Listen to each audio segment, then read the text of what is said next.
underneath the seat. Here we just slide it underneath the bracket to the other side, pull it through, loop it.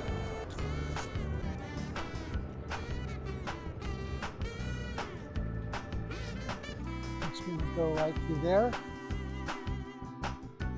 Go through, just like that.